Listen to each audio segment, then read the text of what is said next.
Hello, everyone.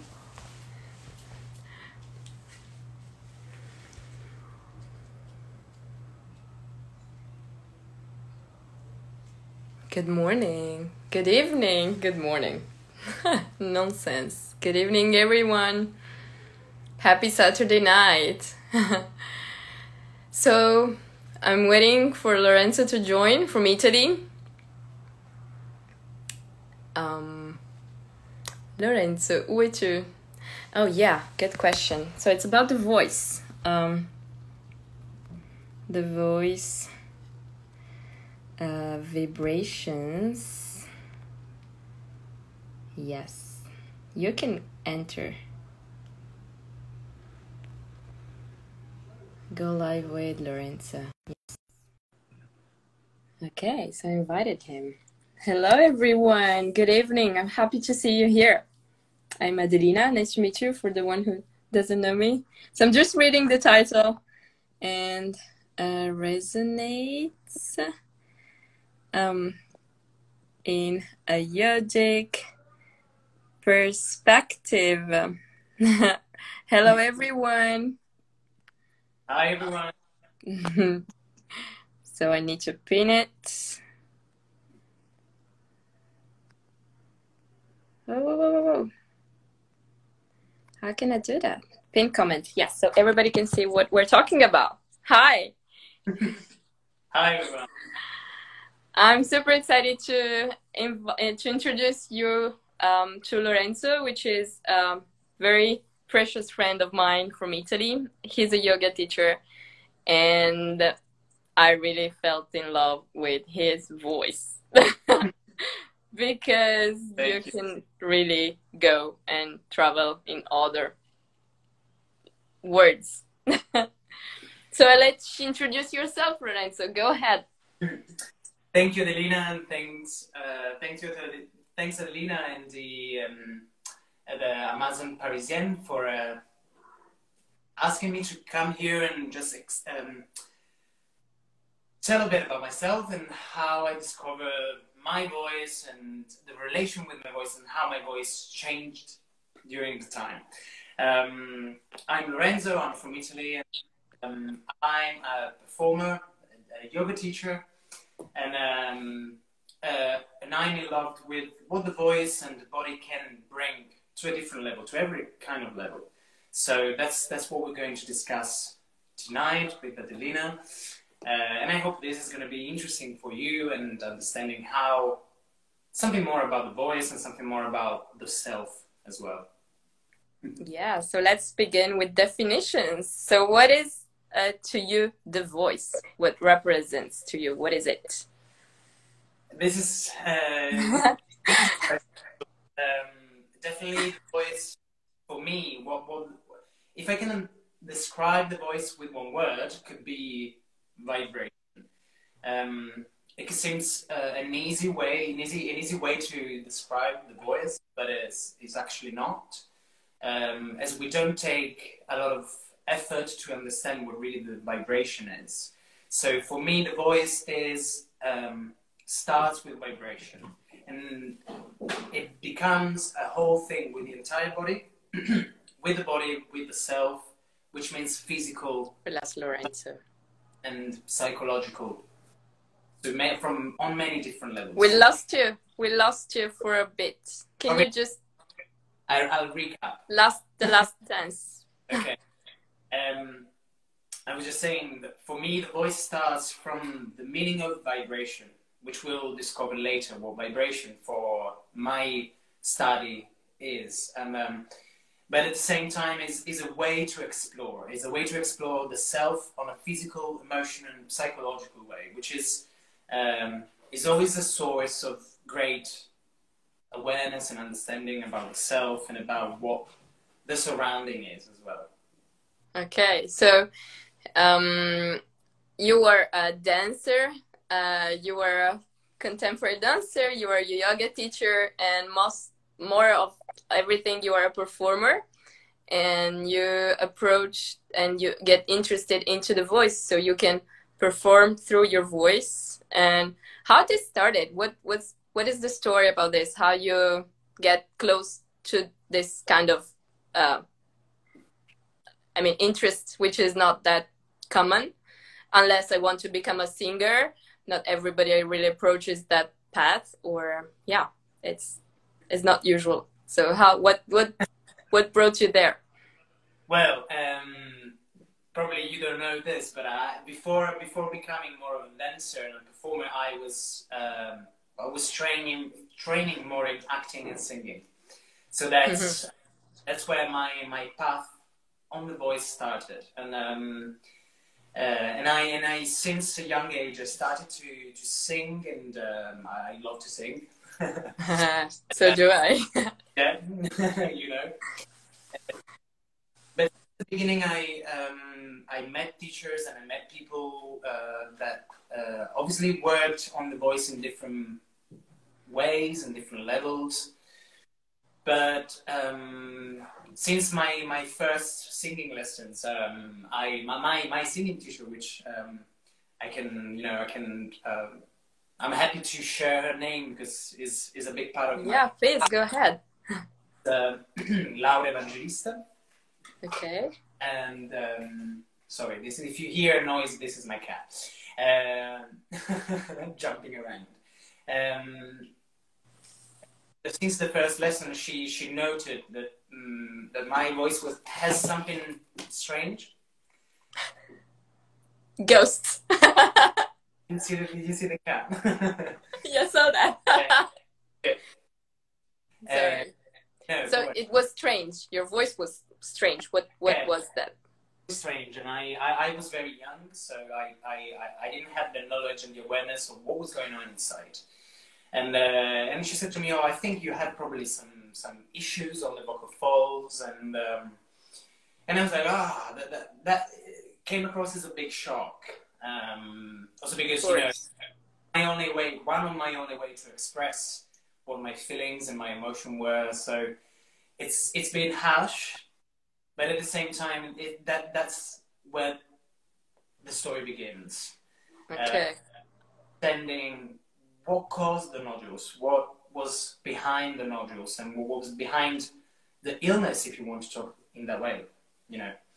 And from there, I started a journey on my voice, on discovering, but not only my voice, but myself. About my emotions, about my way of being, and obviously, you know, with time passing, I just got to know more about myself and what was going on inside. Yeah, because everything is connected. So everything. There is a reason. And what can we say about the components? What the voice is made of? I mean, yes. No, you're talking about in a very simple way about 4 parameters of the voice, which the bass note. The bass note I'm talking with, or the basic note I'm singing with. So literally on the piano you can play do, re, mi, fa, sol, la, si, do. That's it. This is the basic notes that you are using. And then we have the vowels. So the vowels that we sing, the vowels that we speak in between words, in between consonants. So for the French is les vocales. Voilà, Italiano vocali. And then we have something complex coming up, which is the vibrato and the singer frequencies. We all know what a vibrato is, maybe not. The vibrato is that kind of a wave sound that we hear in a voice, especially in the singing. We don't hear that in the speaking voice. The vibrato is a very fascinating parameters. Because it has a specific hertz, like hertz is the measurement for the sound, which is around 5 or 7 hertz, which and it's the physiological vibrato is a mix between the what we call the sheep vibrato and the wolf vibrato. What is that? Can you give us a trial? Can you give us an example? Like, woo, to the moon? Yeah. So the wolf vibrato is a vibrato that it's like changing the interval between notes. So we have a 2 note, and we have this slightly change that gets faster. Mm-hmm. For example,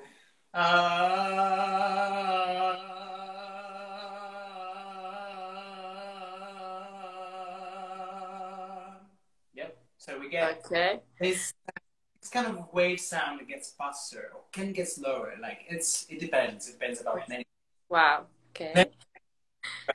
It's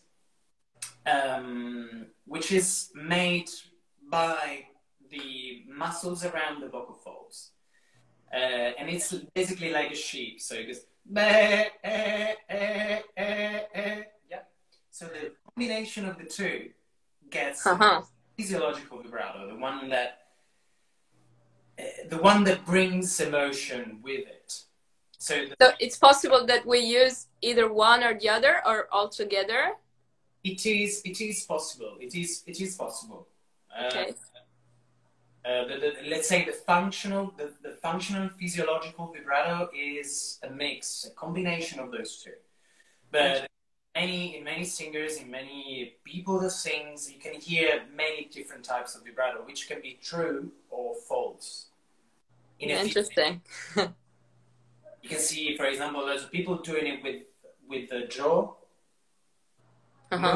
moving the mouth or moving the jaw to recreate what is happening inside. But then we can talk later about this and see how the vibrato can be a component of a functional physiological voice, because if the tissues inside, and we will talk about later about the tension of the tissues and the muscles, if those muscles are not free to vibrate and to being integrated in the vibration, then the vibrato won't happen. Yeah. Okay.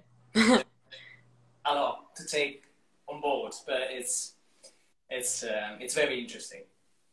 Okay, so we have the note, the vowels, and the vibrato, and the singer frequencies. Singer frequencies, okay. Which again, we talk about hertz, so the measurement. Those are specific frequencies that the voice have within itself, and those are 300,000 hertz, 5,000, and 8,000 hertz. Wow. Which are basically recreated in specific areas in the body and created by different things in the body as well. The 3,000 hertz are created in the larynx by the vibration of the vocal folds and the mucus on the body. And the 5,000, 8,000 works more or less around behind the soft palate, around here. Yeah. 8,000 work nearly around the crown. What in yoga we call crown. 7 chakra, yeah. So when we say it usually goes there. Yeah, that's the sensation. And what I was talking. Oh no, maybe I wasn't talking already about this, but I can slightly introduce this. When these frequencies works within the other, then we have a sense of verticality in the sound. But we will talk about this later on specific things. So what are the functions? How can we play with all these 4 parameters? Where actually that starts in the body? Because we usually think that the voice comes and we think about the mouth, but usually it happens way before and way underneath this superficial level. I guess that's true. And I think we have to take into account what the structure is, and then what is the function of the structure. So that's what I'm going to talk about now.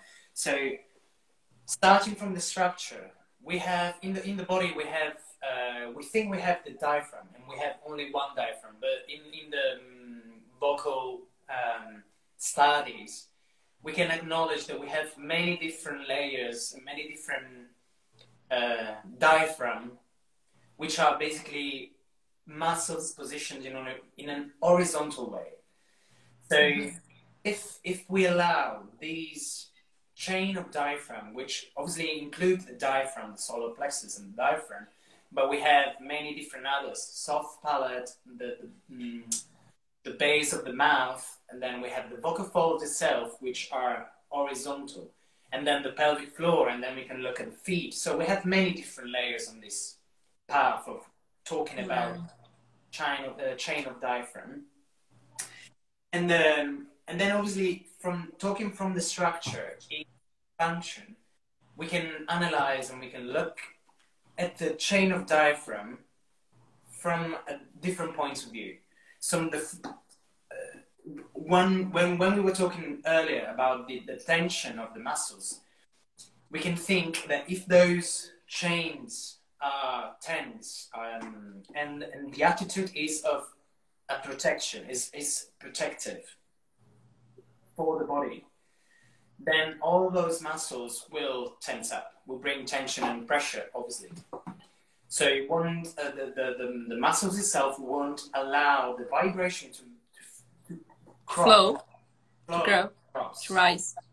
Yeah, exactly. So to move from one to the other in both directions, up and down. But what if we look at the chain of diaphragm in a physiological and functional state, which allows vibration to pass through? This will bring horizontal balance, which will obviously stimulate what we were talking about earlier, about the vertical dimension, which will bring, again, contact with the singular frequencies, 3000, 5000, 8000s, because the path that the sound, the vibration can cross is not just on an horizontal way, but becomes vertical. And this will bring connection, continuity, and flow. So we can speak about healthy voice or interrupted voice. Yeah. So when our how can I know that I have a healthy? I know this comes with the practice and with a lot of study and exercise, I guess. But yeah, usually we speak deeply with the belly as the breathing. We can make a parallel in between the voice and the breathing, because they are kind of guides or of our physical state at the moment. Through the voice, you can really hear more than words. I mean, by the tone. We do that in an intuitive way, not that conscious. Maybe we just feel things, and it's kind of like vibrates in our bodies in a way or another, that we can get someone is lying or someone is not very at ease with something. And then, it's kind of a guide to ourselves and to others. So the muscles, obviously there is a reason they don't work together properly. So how can you say about those muscles more? Yes, so as you said, we can experience many different things with the voice. But coming back to what I was saying before about the being able to experience and sense, so bring awareness into the senses in relation to the voice, we have to acknowledge which part of the body lead the sensory, lead the perception with the sense. Mm-hmm. And within this way of thinking, with this approach to the body and to the tissues and to the muscles, we have to realize that the muscles don't have a sensory program. Uh-huh. The muscles are not sensory. The sense don't relate with the muscles. The only area within the body that relate with the sense is the connective tissue, the fascia. Yeah, We I know. times yoga lessons of especially yin classes where you stay long into the poses because you have to allow the muscles to relax, allow them to find a different way of activation. Yeah, I wrote an article about the fascia a few days ago, and it's a structure who gets more collagen, and the structure gets more, and it gets stuck. So maybe allowing and stretching exercise, hydration are all good tools to help the tissue to have space, to gain in space, and so to let the vibration and the voice coming through. Yeah.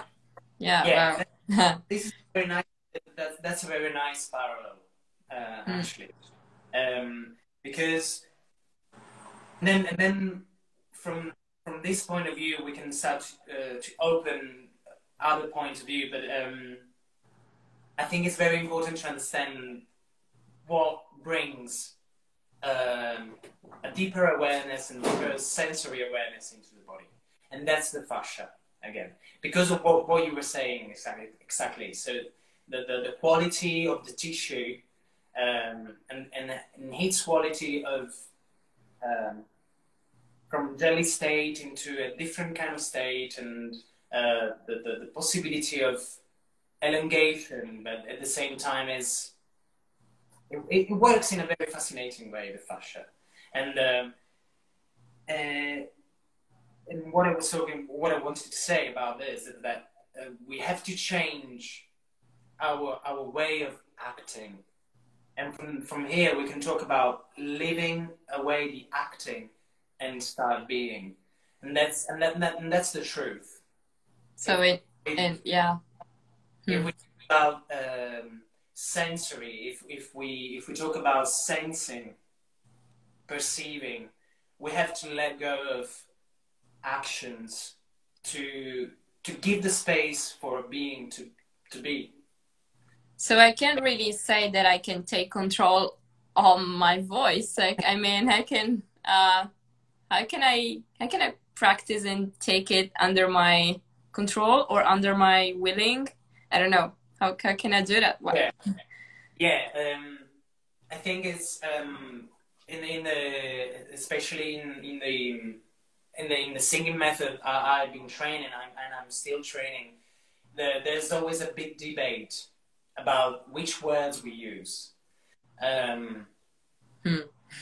For example, the word control will definitely already bring pressure and tension. Yeah. It can be two different things.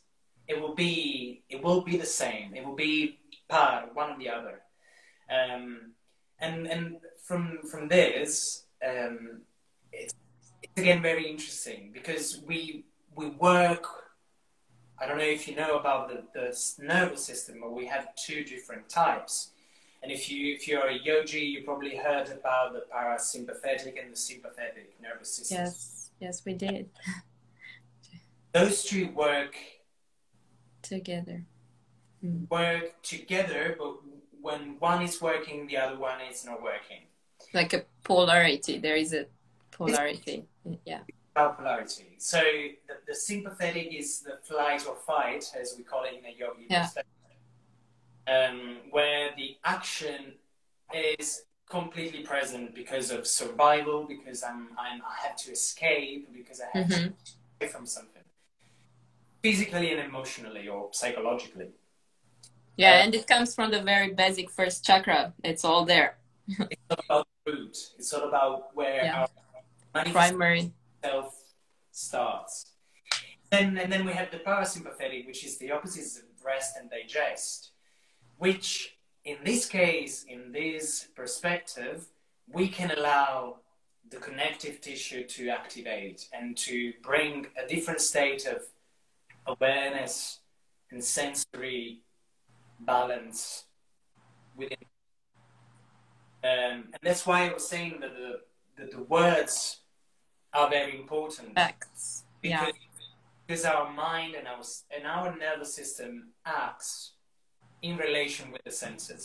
And now what we're focusing the attention on this thing, when we speak about the voice, we are both the source and the receiver of our own words. So when I speak and I tell you something, it's kind of that I tell it to myself, and when I say it out loud through my voice, it's a different truth.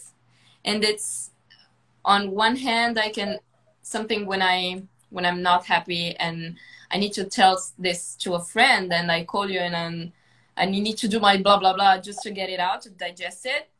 It's a kind of I get detached from it, but in another, and sometimes it helps me to see in the different perspectives, but sometimes it really gets deeper as a truth, so it really becomes true,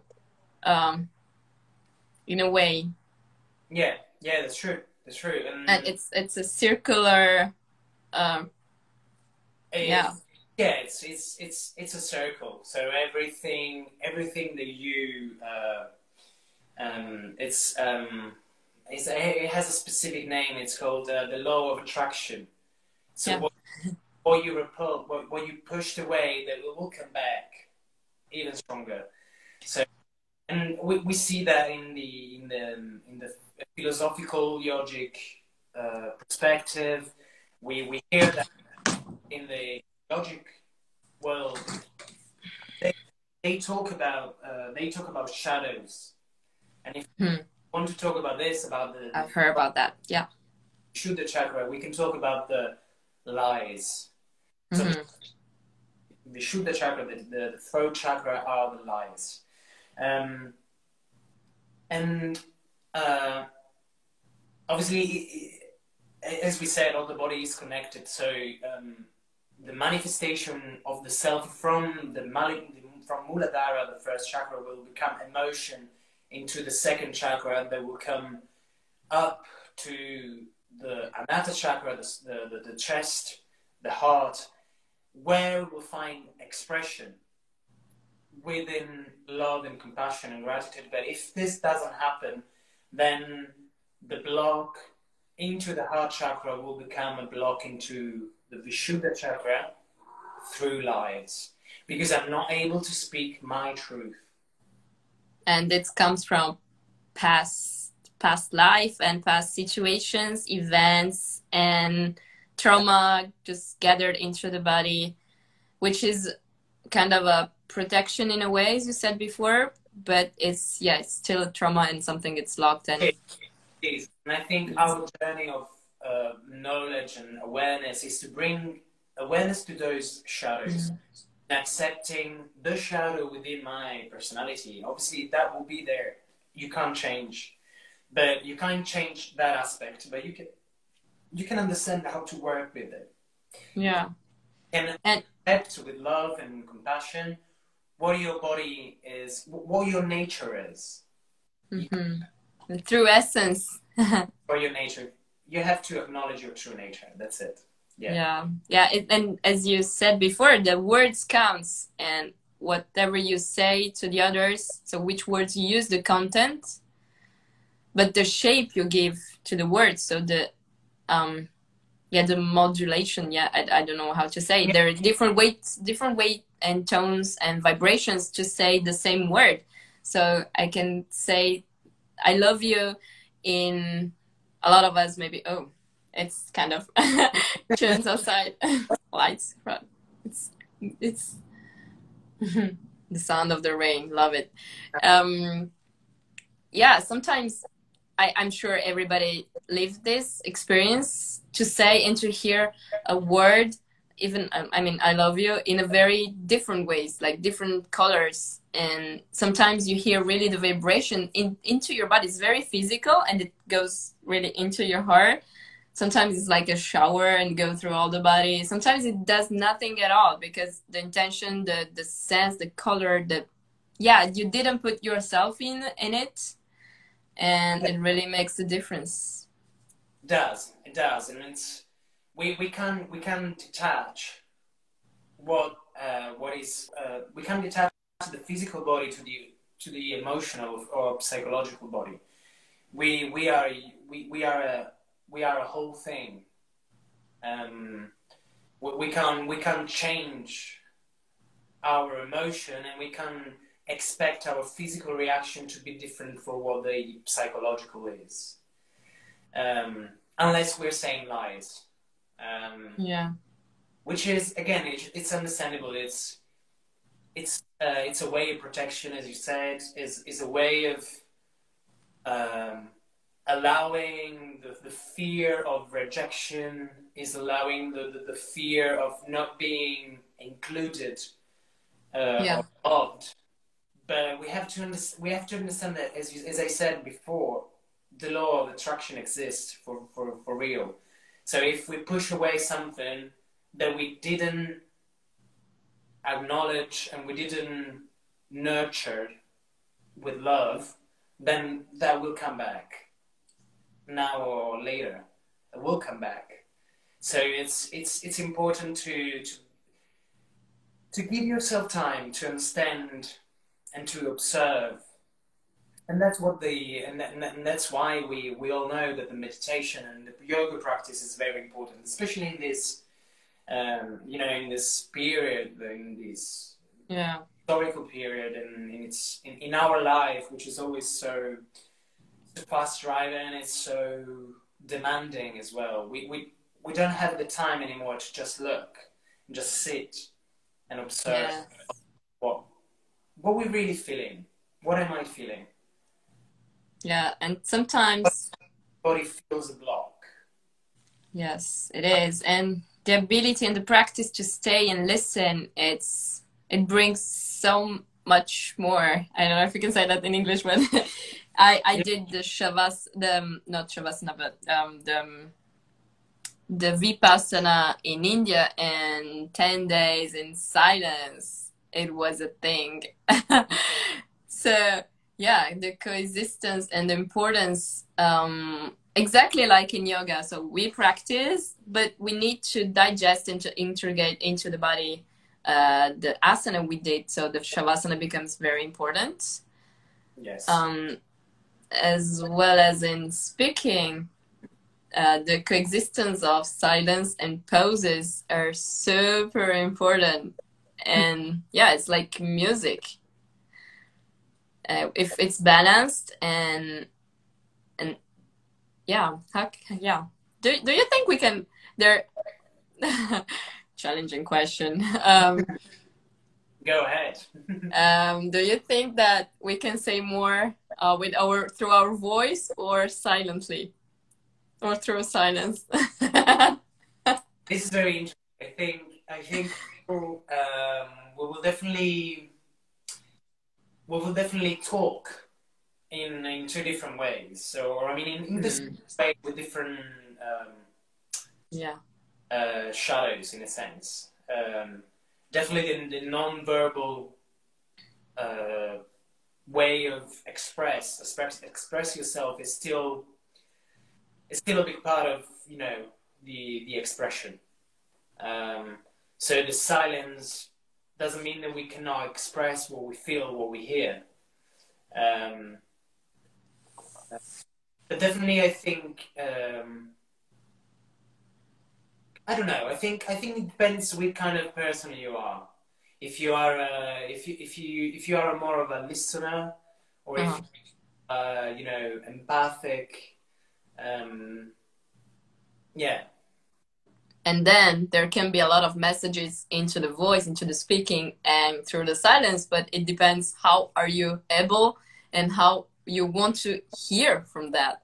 So the hearing, what do you want to hear? Are you ready to hear some truth, something truthful? Because yeah, even if someone, for example, doesn't answer you to a call or to a text message, it doesn't mean there is no message in it. So it's true, and I mean, the earring is again a new, and it could be another talk. Yeah, yeah, of course. And very interesting because it's very closely larynx.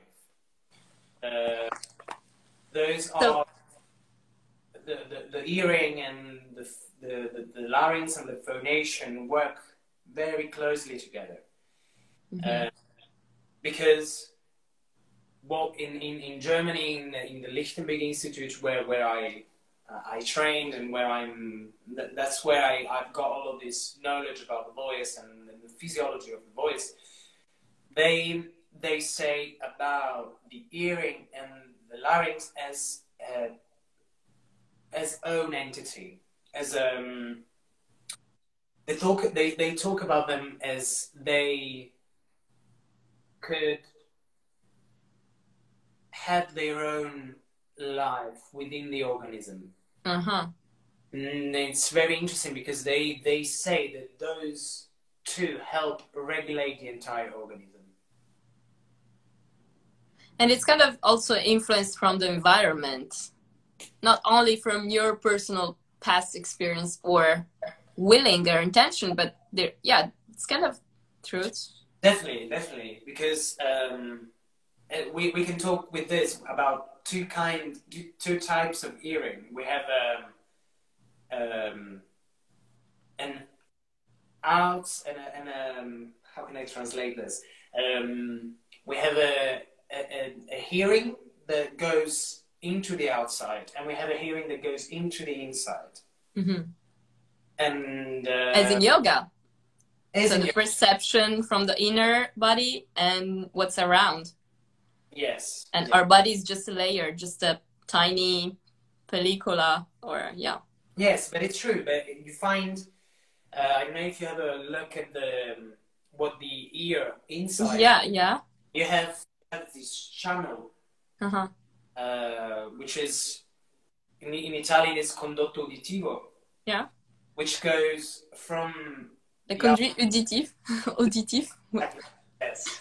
It goes towards the tympans, the tympano. But in the inside, you have the same structure coming in. So this is very interesting. And how am I able to translate really what is being said outside into the inside? How can I translate what the outside is coming in, and obviously on the opposite side. So how can I be able to let the other understand what I'm saying and what am I? Yeah, my truth. And actually, it's a translation, because you can really, yeah, even if I hear a story of someone's life, unless I'm in his or her skin with his education and everything, I think I could maybe get close to this, but never really understand. Yeah. But this makes us unique. I mean, yeah, exactly. Precious and unique. If you have empathy, then you'll be more likely to be able to feel in the inside what the outside listening can give you. So can we just write? Can you help me to spell the method in Germany? Yes. Method is Lichtenberg method, which is I'm so bad with spelling. L-I-C-H in Italian.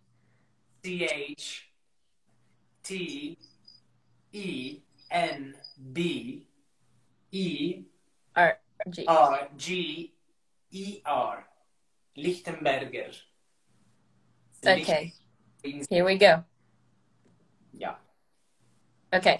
So during this training, were you with a therapist, with someone, like what you had a teacher that helps you getting to understand and to look at you, hear from you, give you exercise, something to say, to sing, or to, I don't know. Yeah. Yes, definitely. So how it worked? the work with the method is, it works in this way. You have you can have an individual lesson or a private lesson, or you have a collective lesson. You obviously have a teacher present in the room. They will play notes, a single note on the piano, and they will ask you to reproduce the sound with the voice, the sound you hear with the voice. Normally it's on a or a. If we are singing with a chest voice, or oo or oo. Yeah, you were telling me about the vowels importance, because they allow space. Like in yoga, we work on giving space and building space. The same happens with the voice, which was, I think it was very interesting to share this. Yeah, it is. And we go slightly back into what we said at the beginning. So how can the vibration resonate into the body? The voice and the sound, the vibration can resonate where the muscles and the tissues are able to allow this vibration to go through. Mm-hmm. But it's not that easy. We can have different ways of muscles reaction. We have a tense muscle or a tense tissue, which it won't allow the vibration to go through. So the vibration will just bump into it, come back. Yeah. So if we think about it, everything is on the other side has lost its resonating potential. Yeah. If the muscles of the tissue is completely relaxed, so it's hypotonic, the vibration will go through, but it will go out. So it will pass through, but it won't rest. Yes. Vibrate into the tissue, which is the third option. So if the muscles is in an isometrical state, yeah, then we have the third possibility, which is the optimal possibility for a physiological and functional approach to phonation, which is the vibration arriving into the muscles. The muscles allowed this vibration to go through, but at the same time it says, oh, you know what, I like this vibration, I keep it with me. And it doesn't keep all of this vibration because it's generous enough to say, part of it can go over, but part of it will stay in. And this will create resonance. This will create a whole new way of experiencing energy. Yeah. In the tissues. It's kind of transformation. There is a process of transformation in there. Yeah, right? It is. It definitely is. Because in that moment, the body will start to organize itself, to auto-organize itself.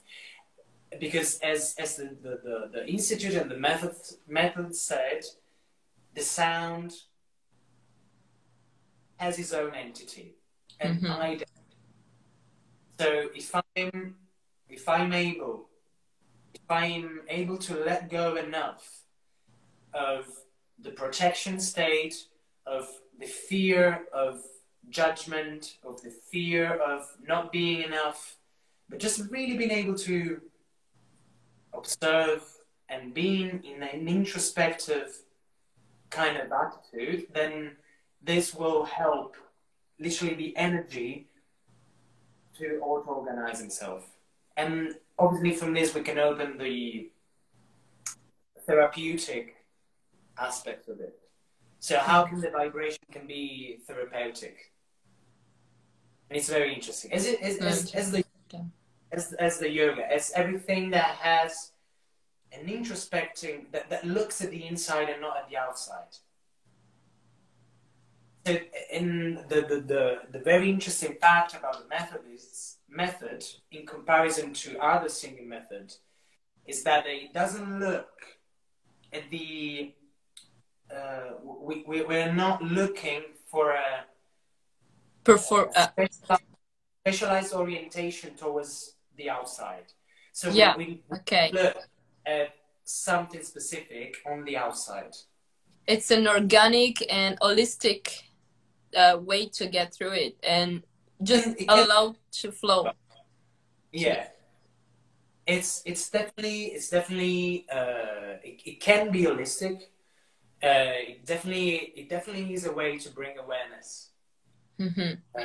And then it can become therapeutic and holistic, or it can use for artistry to to express yourself within an art. And it's something, even, yeah, the voice really nourish you. Even when you hear it, when I'm a student and I came to your classes, I really remember that I was fascinated, and I was able to go really into a different kind of layers of reality, because there was this balance, and I mean, it felt really good. The way you were talking, the way you were making the pauses, the stops in between words, the way you get the word more longer, or I mean, it's kind of, you really know where and how to stop, and because you are there, and there's nothing much better than than a teacher who's there, yeah, and it's a way to express and make your essence being perceived from the student. Yeah, it's something definitely more addict to the practice. And yeah, I really felt in love with your voice. So in a book, in one of my favorite books, which is Shantaram, it's written then sometimes, often you really fell in love with the other person's voice, actually. Even before, because it's physics, it's vibrations, it's like the smell. I think it's even more, yeah. It is, and again, we go back to an empathic, yeah, aspects of it. How the voice, how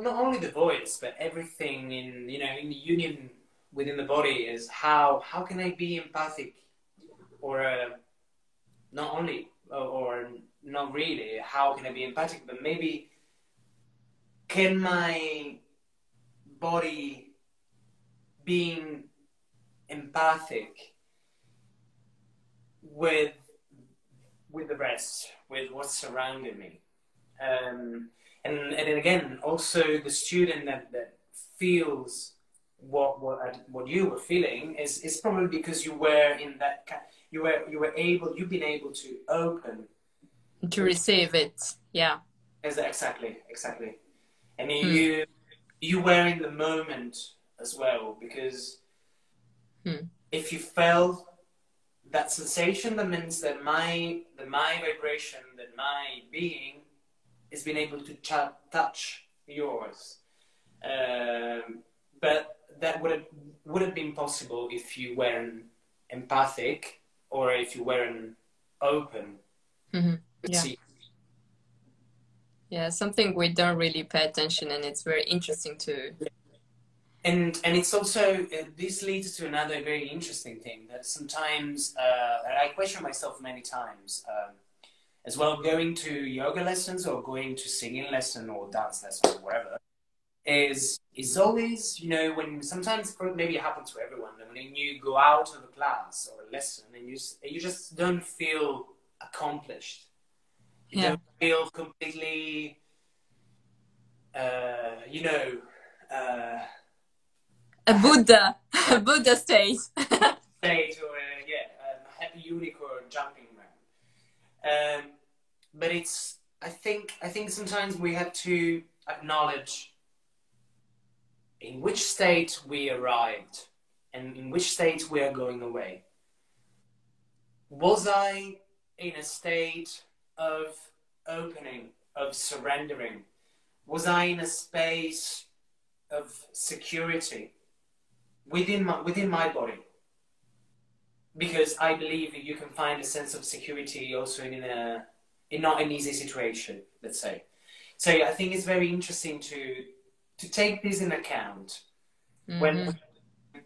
when we leave a situation. That could be also a child with a friend, and not being satisfied from what the person said. And I believe it's not what the person said that made you unsatisfied, but it's something that the person said that touched something in you. So Yeah. the question is, what is within me that is not resonating with with my entity in this moment? And I think this is very important, very, very important in life, Mm-hmm. in a yoga class. And not, yeah, and not in a perspective of judging or criticizing yourself, just to be aware and to sit and to train the muscle of observation, which again, it's an everyday and never-ending path evolution. Yeah, evolution. And is there anything you want to finish, because we can talk about for hours about the voice? Is there anything you want to share with us? Yes, go ahead, please. These are... Yes, a voice can touch the soul. Sorry, someone told a voice can touch. Of course, it can touch the soul. You can really feel it. Sorry. She's one of my yoga students and children and friend, obviously. We were saying this with Adélina a few days ago when we talked, and we were saying why we say we speak with the heart. Speak with the heart. It's again the same situation we said before. So we have traumas, we have unfinished situation within us. This will transform into emotion, into the second chakra, and up. So saying and speaking with my heart is because I'm opening the space, I'm letting my wounded child be open to changes, open to receive and give. Yeah. This is what this is also interesting, and how we can find relation with